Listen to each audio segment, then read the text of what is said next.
The Conservative MP, John Redwood. One of your colleagues who was on the Brexit side of the argument said to me that this money is a pinprick compared to what we've already paid over to the EU since our membership began. Do you think that? Well, that may be true, but we don't know any sums because we're assured by the government they haven't agreed any sums. The proper negotiations haven't started yet because the proper negotiations will include comprehensive talks on our future arrangements, free trade agreement and all the other things that Britain has proposed for that full partnership. And until you get into proper negotiations, it's silly to comment on individual parts of what might or might not be in the final package.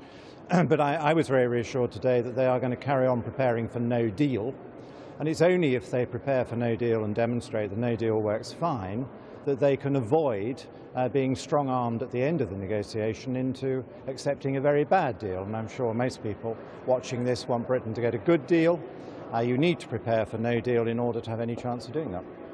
But from your point of view, you seem relatively relaxed about going to WTO rules, that's World Trade Organization rules, not having a deal with the European Union if it comes to that. What would persuade you of the merits of a deal?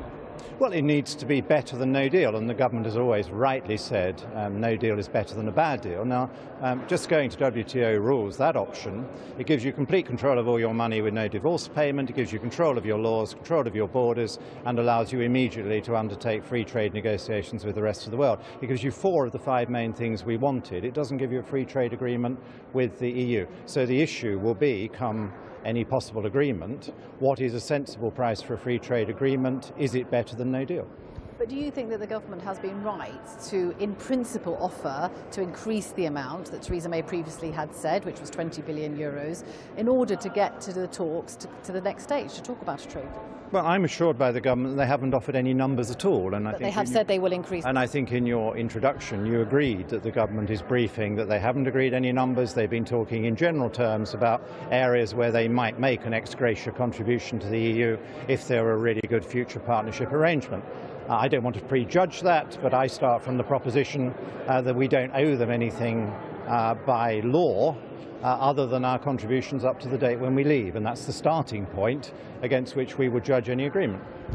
So you would not want the government to write down anywhere or say that we do owe this money legally. You're of the view that legally we don't owe them a penny. Well, not just me. The government has expressed the view in the past that we don't owe them anything legally, and if you look at the Florence speech and the subsequent statements, it's about meeting so-called obligations. It's not legal requirements, and it's always in terms of the future partnership. And so if there isn't going to be a warm and generous future partnership, there would presumably be no reason to pay them any money.